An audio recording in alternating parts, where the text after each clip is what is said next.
ang mga kwento ng pag-ibig, kwento ng buhay, at kwento ng pag-asa dito sa Barangay Love Stories. Love Stories.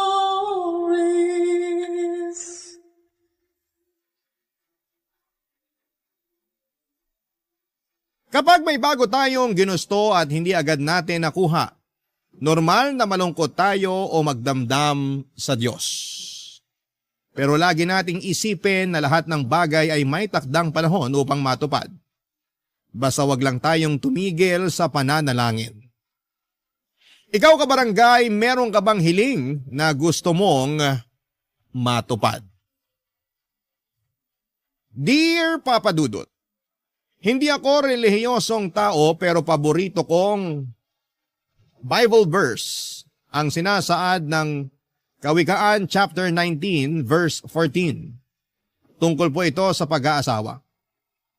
Ayon dito, bahay at mga kayamanan ay minamana sa magulang. Ngunit ang mabait na asawa ay galing sa Diyos. Minsan ko yung narinig nang naimbitahan akong umaten sa isang church service taong 2019. Doon ko nakilala si Ryla na kapwa ko first timer sa simbahang yon. Pero hindi na naulit ang pagkikita namin dahil sa pandemic. Noong December 2021 ay para bang kusa kaming pinagtagpo ng kapalaran. Nagkita kami sa isang bookstore sa mall sa Mandaluyong. Nakamask pa ang mga tao noon dahil pandemic pa, pero unti-unti nang nasasanay. Doon nagsimula ang constant communication namin hanggang sa niligawan ko siya. Matapos nga ang 2 buwan ay sinagot niya ako, Papa Dudut. Tawagin niyo na lamang ako sa pangalang Tuti. 31 years old at isang web developer. Pero bago ko napunta sa posisyon kong ito, ilang taon din akong namasukan bilang katukatulong ng tiyo ko sa tindahan niya ng mga karne sa palengke ng Araneta, Cubao. Wala rin kasing anak ang tiyuhin ko kaya malaking pabor talaga na tinutulungan ko siya sa kanyang business. Pero sinabi ko sa kanya na gusto ko namang sumubok ng ibang trabaho. Bagay na sinang-ayunan niya. Mahusay kasi ako sa computer at gusto ko sanang gamitin yon sa larangan na may kinalaman dito. Nagsimula ang job hunting ko taong August 2022 at kasama ko na noon si Ryla dahil magka-live-in na kami. Kaya lang ay hindi naging madali ang paghahanap ko ng trabaho dahil nagka-problema ako, Papa Dudut.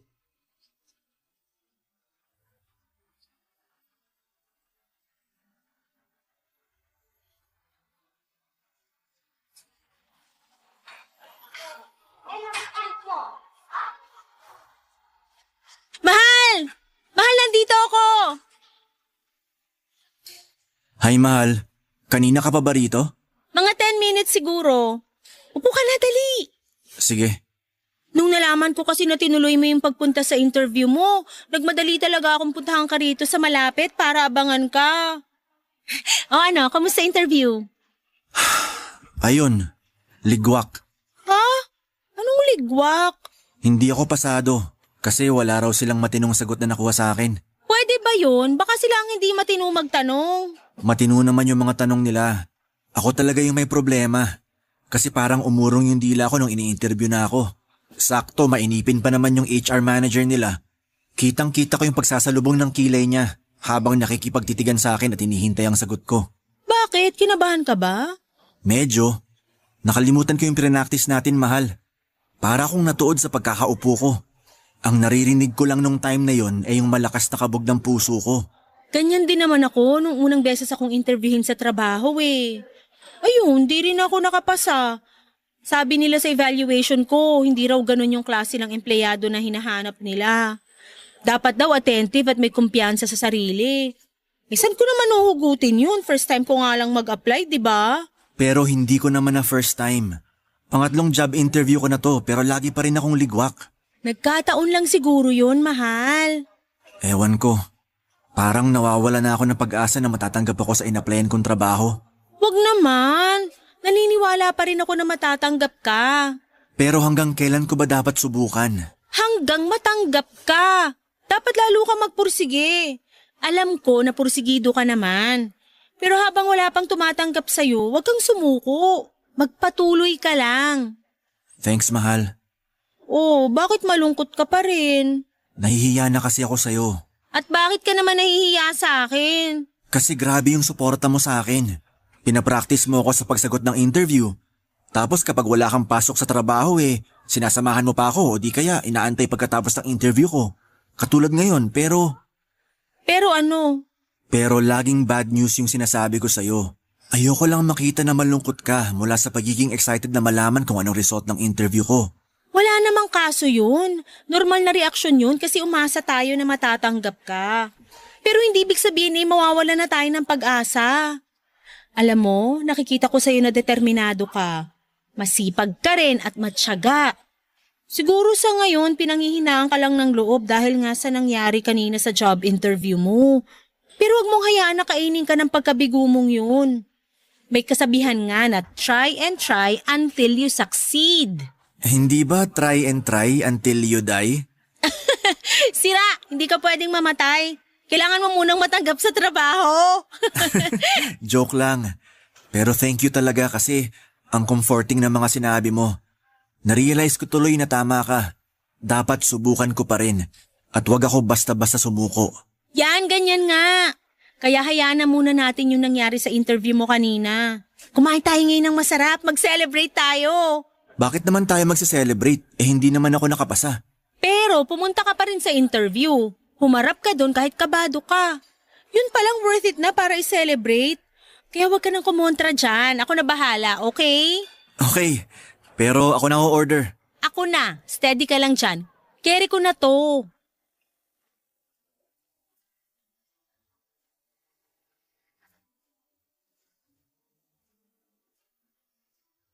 Papadudot, naging kami ni Ryla noong February 2022.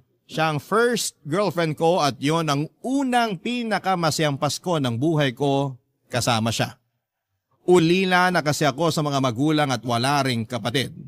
Ang tiyuhin ko na lamang ang nagpaaral at kumupkop sa akin. Hindi ko masyadong feel ang Kapaskuhan dahil nga lagi kaming abala ng tiyo ko sa business niya. Kaya nang dumating si Ryla ay naranasan kong mag-celebrate ng Pasko. Hindi rin siya rin ang humimok sa akin na ituloy na ang pag-a-apply ng ibang trabaho.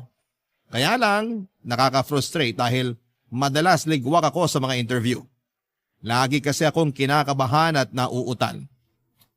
Pero malaki ang pasasalamat ko kay Ryla dahil hindi niya ako sinukuan kahit na sinukuan ko na ang sarili ko. Nagpatulong or napakatulong ang mga sinasabi niya para ma-relax ako at talaga namang pumapanatag sa akin ang mga yon. Bukod doon ay gustong-gusto ko rin ang pagiging optimistic niya. Kaya nga hindi nagtagal pagkatapos ng ilang pang mga pagsubok ay natanggap ako sa isang maliit na lending company bilang computer technician.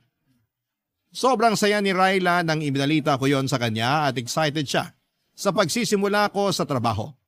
Nang makumpleto ko na ang requirements na kailangan, bumalik ako sa naturang kumpanya upang pumirma ng kontrata. Binigyan na nila kaagad ako ng schedule kung kailan ako magsisimula sa probationary period ko. Papadudot.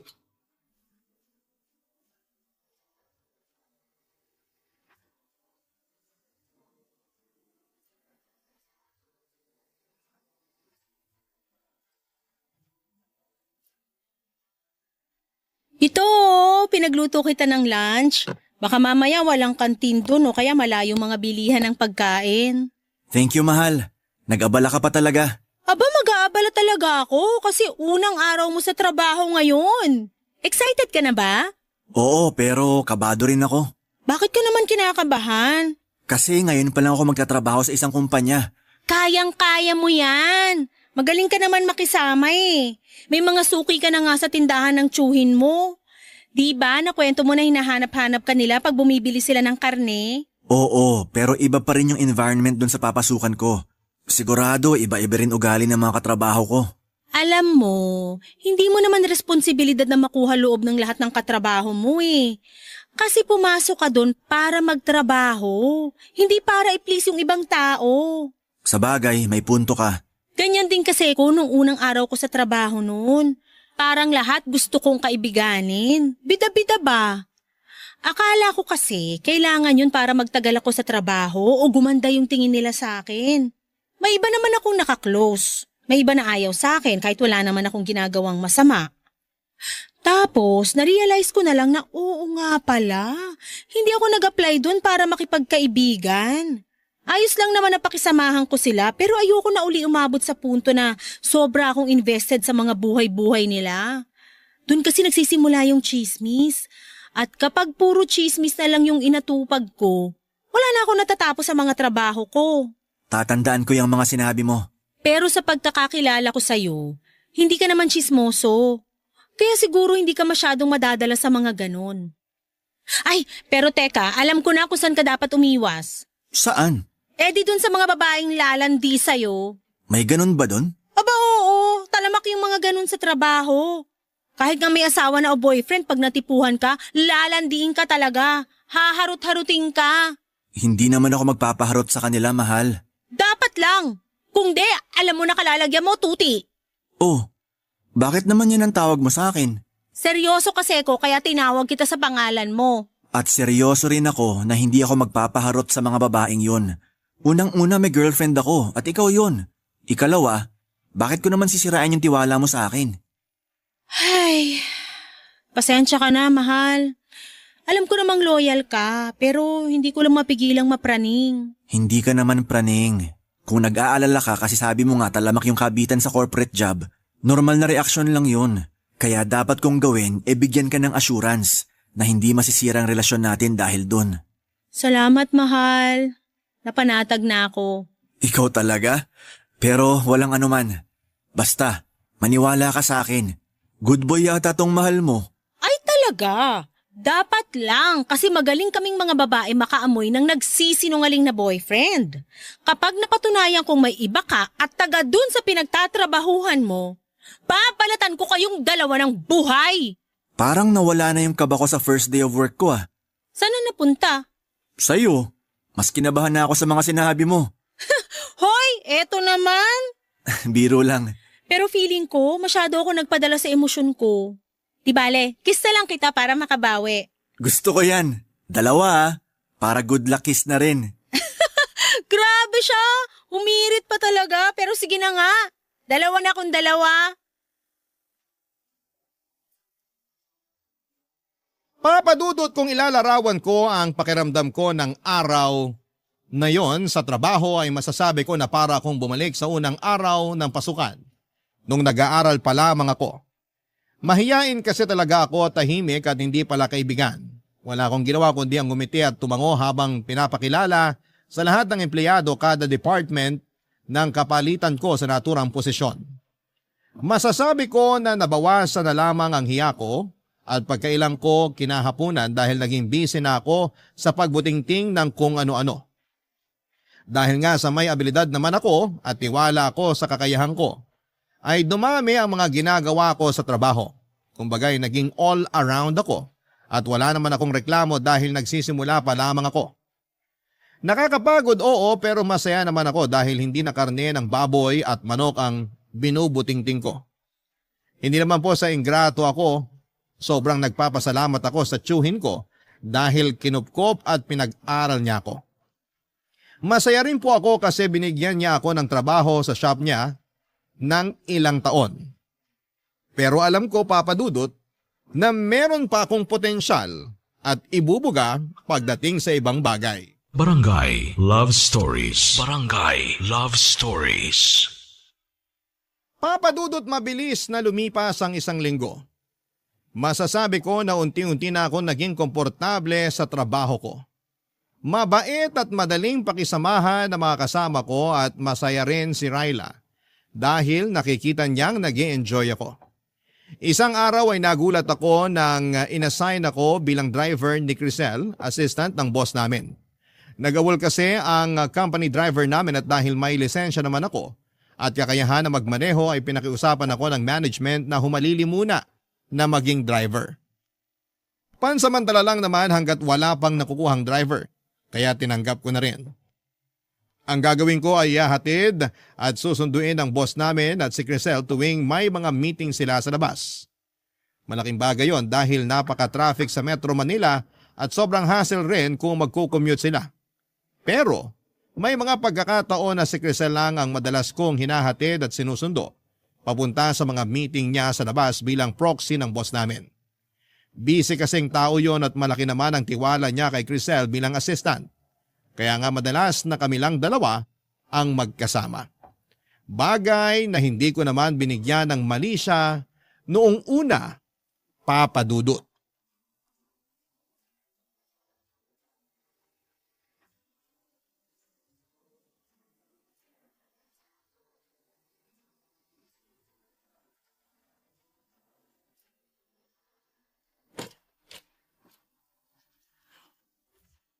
Kumusta po, ma'am? Okay naman, maayos yung kausap ko. Mukhang matutuloy yung partnership na gustong mangyari ni boss. Di kung ganon. Congratulations in advance na po. Salamat. Pero maaga pa para mag-celebrate. Ganon na rin po yun. Balita ko, marami-rami na rin daw kayo na iko-close na deal. Kaya sigurado ako na makukuha niyo tong isang to. So narinig mo pala yung tungkol sa mga ganon Ay, nako, sorry po.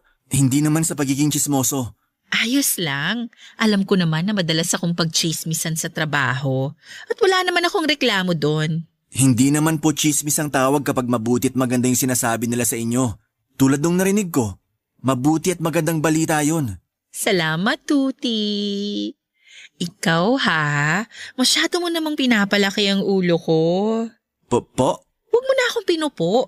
30 years old pa lang naman ako. Sige ka, baka tumanda ako bigla niyan. Okay. Paano? Alis na ba tayo? Mamaya na. Rush hour na eh. Sigurado gapang na naman sa EDSA. Maiipit lang tayo doon. Sa bagay. Palipas na lang muna tayo ng ilang minuto. So, kumusta ka naman sa trabaho natin? Ayos naman. Naninibago pero unti-unti ko na rin nagagamay. Normal lang naman yon kasi first job ko pa lang naman to. First job mo? Talaga? Oo. Anong pinagkakaabalahan mo nung hindi ka pa nakakapasok sa amin? Tumutulong ako sa meat shop ng tiyo ko sa palengke sa Araneta, Cubao. Tindero ako doon madalas. Talaga? May pwesto pala kayo doon eh. Doon pa naman ako laging namamalengke. Siguro nakabili ka na sa tindahan namin, hindi pa lang tayo magkakilala. Tingin ko hindi pa. Vegan ako eh. Kaya hindi ako bumibili ng karne. Ay, okay. Pero baka mapakain ako ng karne kung ikaw ba naman ang mag-aalok sa akin. Ha? Ang sabi ko, minsan namimiss ko rin kumain ng karne. Sa bagay, 1 taon pa lang naman akong vegan.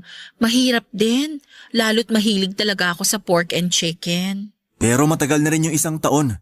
Kaya kung ako sa'yo, ituloy-tuloy mo lang, lalo na simulan mo na. Sabi nga ng girlfriend ko, huwag kang sumuko sa bagay na gusto mong makamit. Oh, may girlfriend ka na pala? Oo, meron na. Matagal na kayo? Mag-1 taon pa lang sa December. Bago pa lang pala. Pwede pa. Pwede pang ano? Sabi ko, pwede na siguro tayong umalis. Suungin na natin yung traffic. Meron pa kasi akong pupuntahan pagka-out ko sa trabaho. Nako, sana kanina nyo pa sinabi. Para naman nakaalis na tayo. Ayos lang, wala namang kaso. Hindi naman ganun kahalaga yung pupuntahan ko. Sigurado kayo? Oo. Baka nga hindi na ako tumuloy kasi nagbago na pala ang isip ko. Baka magmukmuk na lang ako sa bahay habang inuubos ko yung natira kong bote ng wine.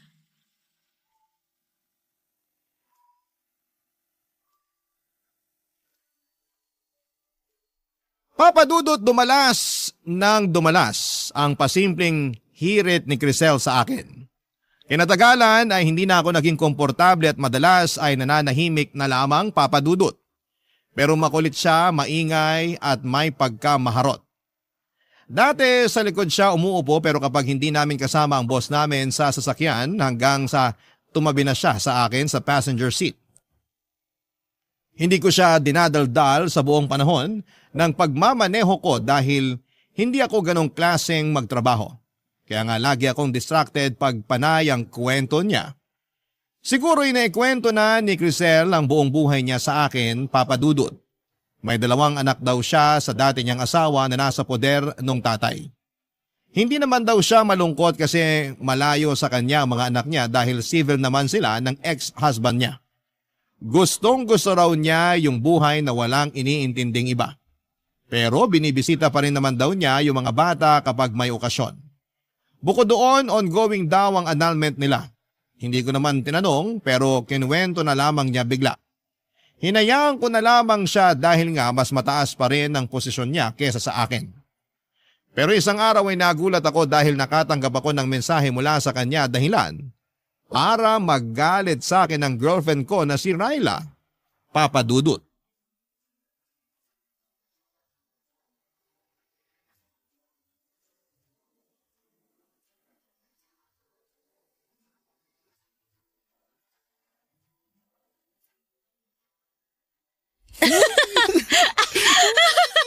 Mahal naman eh. Tama na sabi, nakikiliti na ako. Yan kasi, nandaya ka sa game natin. Tapos ayaw mo pang aminin kaya dapat kang parusahan. Gusto ko namang maparusahan mo. Pero hindi naman yung ganito na mamamatay na ako sa kakatawa. Kinakabag na ako tsaka sakit na lampang ako. Nako, parang alam ko na ibig sabihin ng ngiti mong yan, mahal. Aba dapat lang. Hindi lahat ng gusto ko kailangan sabihin ko. Dapat ramdam mo na yon. Uy, may nag-text sa'yo. Sino raw? Basahin mo nga. Unknown number eh. Ang sabi. Aray ko naman, mahal. Bakit ka ba namamalo? Dapat nga sipain ko pa mukha mo eh. Sino to nag-text sa'yo? Bakit ganito mag-text to? Ha? Tingin nga. Ayan, basahin mo. Ang sabi, I love you daw. Sino yan? Hindi ko kilala to, mahal. Kilala mo to. Imposibleng random text to. Sino yung sabi eh? Baka na wrong send lang. Teka, tatawagin ko nga para pagsabihan.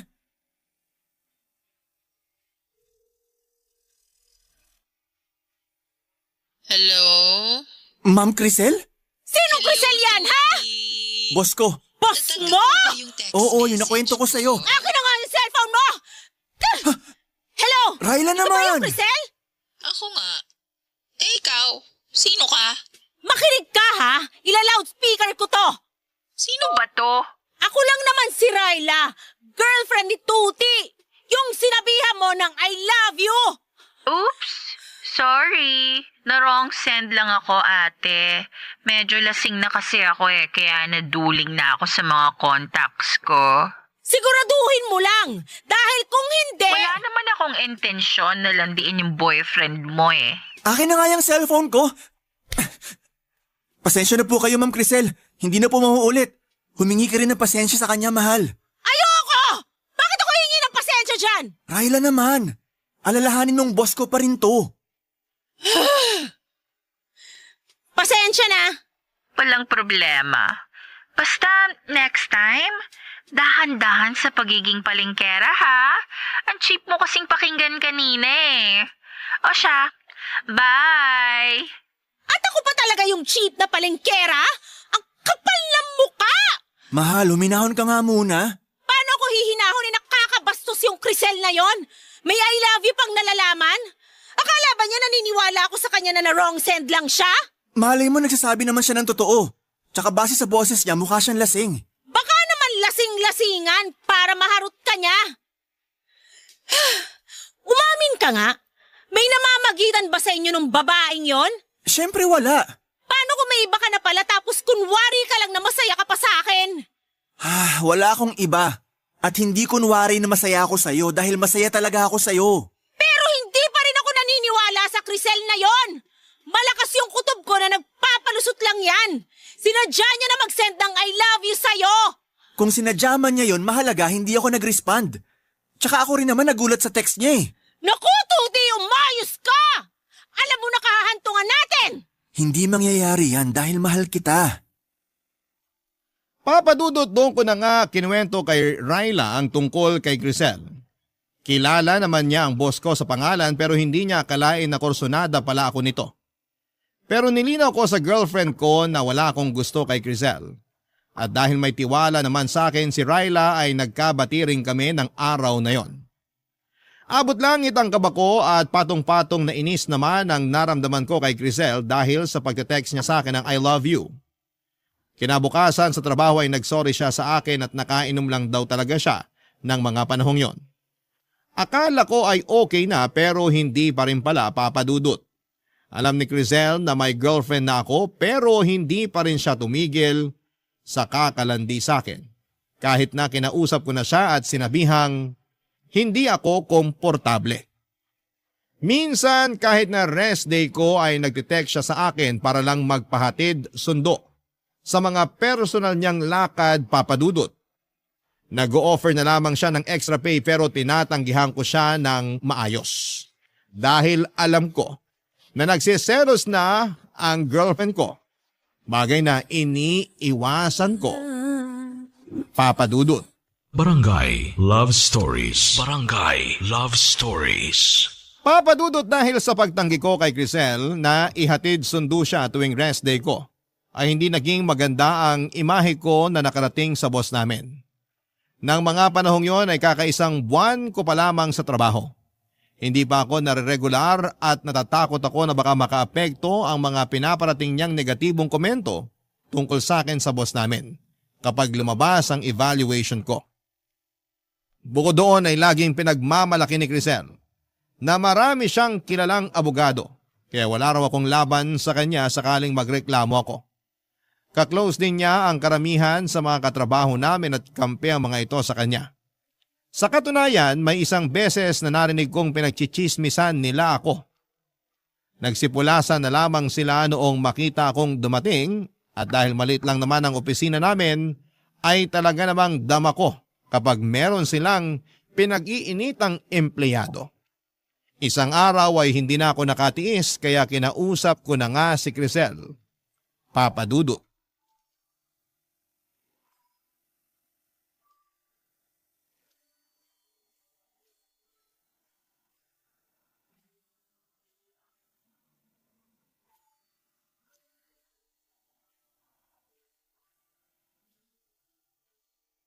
Ma'am, pwede ko po ba kayong makausap?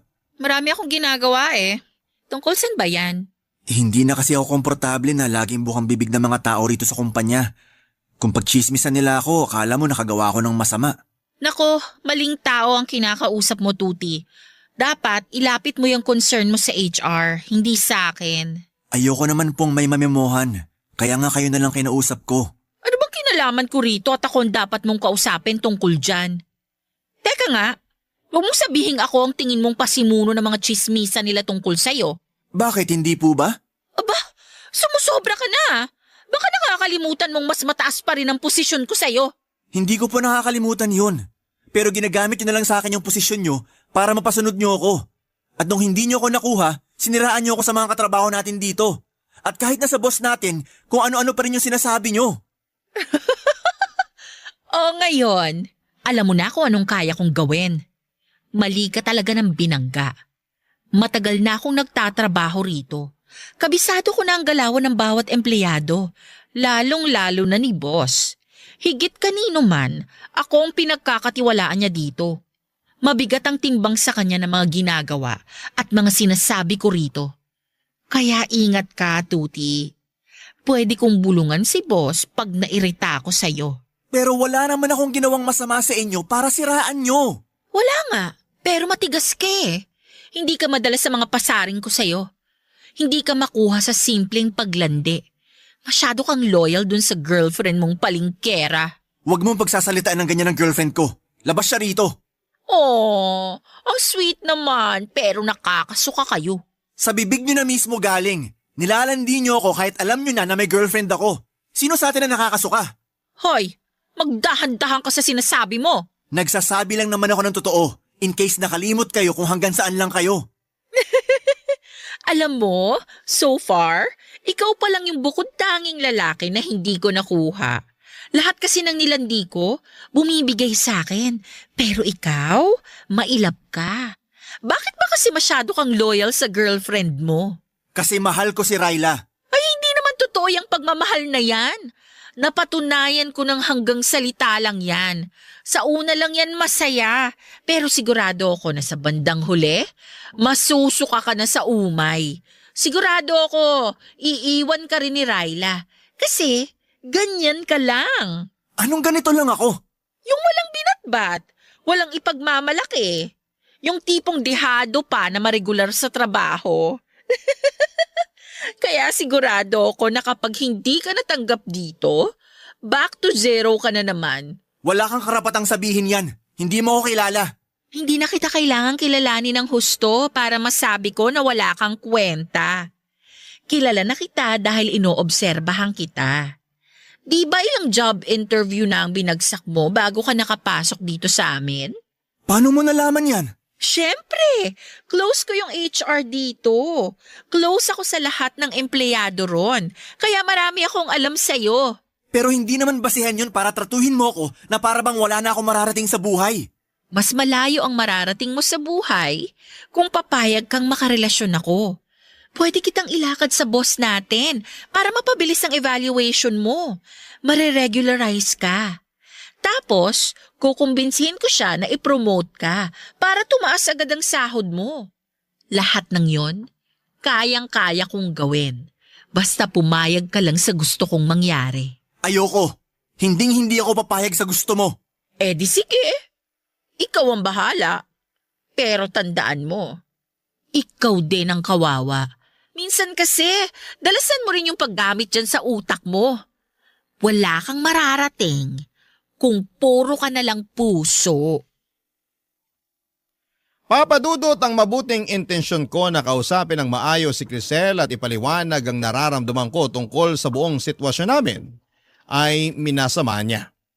Hindi ako natuwa sa nangyari pero mas may ikinagalit pa ako.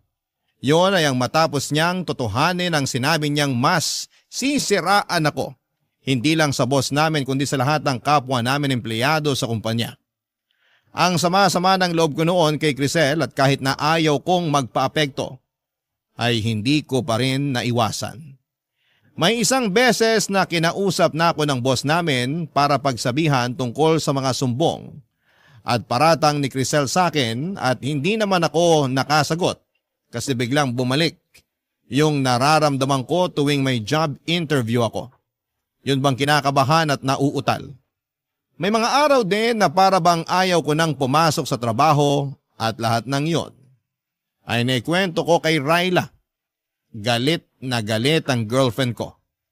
Nagsabi rin ako sa kanya na gusto ko na lamang mag-resign. Inunawa ako ni Ryla at sinuportahan niya ang desisyon ko. Mabilis nga na lumipas ang 1 linggo at nagulat na lamang ako dahil biglang sumulpot sa nirerentahan naming apartment si Crisel, papadudot.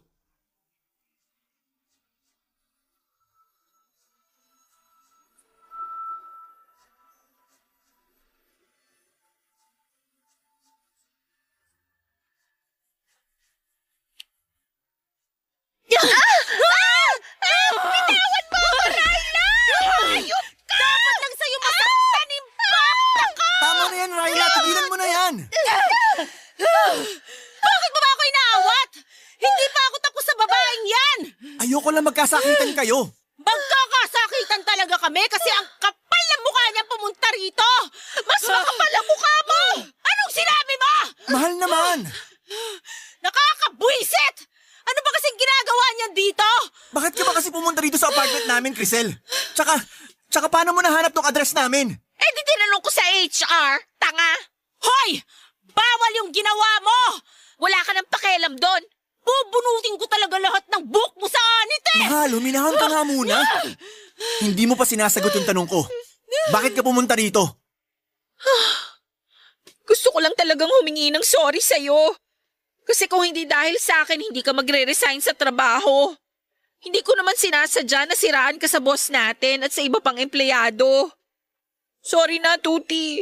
At sa palagay mo, may magagawa pa yung sorry mo? Hindi ikaw ang kinakausap ko kaya manahimik ka. Paano kung sabihin kong ayoko? May magagawa ka ba? Ay, kahit kailan talaga wala kang class. Ang ingay mo? Ikaw ang walang class! Malandi ka! Ano sabi mo? Sandali, okay? Hindi tayo magkakaintindihan kung ganyan kayo eh. Ikaw, Crisel, kung yun lang naman pala pinunta mo rito, nag-abala ka pa talaga. Naku, konsensya kasi ako. Hindi ako pinapatulog sa gabi tuwing naaalala ko yung nangyari. Kaya nga sinabi ko sa sarili ko na gusto kitang makita para naman makahinga ako ng tawad sa'yo ng personal. Okay na yon. Pinapatawad na kita. Ganun lang yon? Patatawari mo agad yung haliparot na yan? Hoy, Tuti! Parang wala naman yata sa lugar yung pagiging mabait mo. Sa kanya na mismo nang galing, siniraan kanya sa boss nyo at sa lahat ng tao sa trabaho, kaya ka na pag-initan! Oo nga. Pero para matapos ng lahat at umalis na si Crisel dito, sige, handa naman akong patawarin siya. Ewan ko sa'yo! Para naman nagtatanga-tangahan ka! Makakaalis ka na, Crisel. Huwag ka na rin magpapakita sa amin. Teka lang, sandali! Ano pa bang kailangan mo? Pinatawad ka na ng boyfriend ko! Umalis ka na dito! Teka, madaling-madali ka naman na umalis ako. Aalokin ko pa nga si Tuti na bumalik sa amin para magtrabaho. At bakit naman niya gagawin yon? Para maging personal driver mo? Tapos magpapahatid sundot ka? Raila, huwag ka naman magsalita ng ganyan. Ang kapal kasi ng mukha niyang babaeng yan eh! Sige na kasi. Umayag ka na, Tuti. Sorry. Pero ayoko na ulit bumalik sa kumpanya na yon. Kaya makakaalis ka na. Tanga lang ang tatangge na hindi bumalik doon. Huwag kang ang tanga, Tuti. Hindi nga raw, di ba? Bingi ka ba? Hindi ka makaintindi? Manahimik ka! Ikaw ang manahimik! Masyado kang mapapel! Napaka-desperada mo! Ayaw na nga bumalik ng boyfriend ko sa inyo eh! Kaya umalis ka na dito bago ko mataluban yung mukha mo! Papadudot na awat ko naman si Raila nang sabunutan niya ulit si Crisel. Muli ay kinumbinsin naman niya ako ni Crisel na bumalik sa kumpanya na pinagtatrabahuhan niya pero tumanggi muli ako. Pagkatapos noon ay padabog siyang umalis sa apartment namin pero laking gulat namin ni Raila nang pumunta naman siya kinabukasan. Pero may dala na siyang cake at mga lobo para peace offering daw. Nag-away na naman sila ni Raila kaya nag-decide na akong ipablatter sa barangay si Crisel para hindi na siya makalapit sa amin. At ganun nga ang nangyari pero pagkalipas ng ilang araw ay may nakarating sa aking balita na panay daw parinig nito sa social media tungkol sa akin. Pero hindi naman ako apektado dahil wala akong ginawang masama. Hinayaan ko na lamang siya kahit na gusto siyang idemanda ni Raila. Kinatagalan ay tumigil din siya tapos ang huling balita ko ay na-admit na raw si Crisel sa isang mental institution. Thankful ako na hindi rin ako na regular sa kumpanyang yon dahil yung mga sumunod ko namang inaplayan ang siyang pinagtatrabahuan ko na sa ngayon bilang web developer. Sabi nga ni Raila, redirection daw ang tawag doon kasi alam ng Panginoon na mas may better place pa para sa akin kesa sa lugar na iniwan ko. Kaya nga payo ko sa mga kabarangay natin ay huwag matakot sumubok at huwag din kaagad sumuko. Mabalik tayo doon sa paborito kong Bible verse na tungkol sa pag-aasawa. Yun kasi ang bukang bibig sa akin ni Raila matapos niyang mag-yes sa wedding proposal ko sa kanya nitong Valentine's Day ng 2024. Sinabi niya sa akin na nahanap na raw niya ang kanyang Kawikaan 19 verse 14 sa katauhan ko. At sa susunod nga na taon ay plano na naming magpakasal ng babaeng pinakamamahal ko na walang iba kundi si Raila. Hanggang dito na lamang po ang sulat ko, Papa Dudut, at maraming salamat po sakaling mapili po ninyong i-ere sa programa ninyong Barangay Love Stories. God bless po and more power sa inyong istasyon. Ang inyong forever kapuso at ka-barangay, Tuti. Barangay Love Stories. Barangay Love Stories. Kwentuhan naman tayo dito sa comment section. Nagustuhan ng iyong napakinggan? Ituloy yan via live stream sa www.gmanetwork.com/radio. Barangay LS 97.1 forever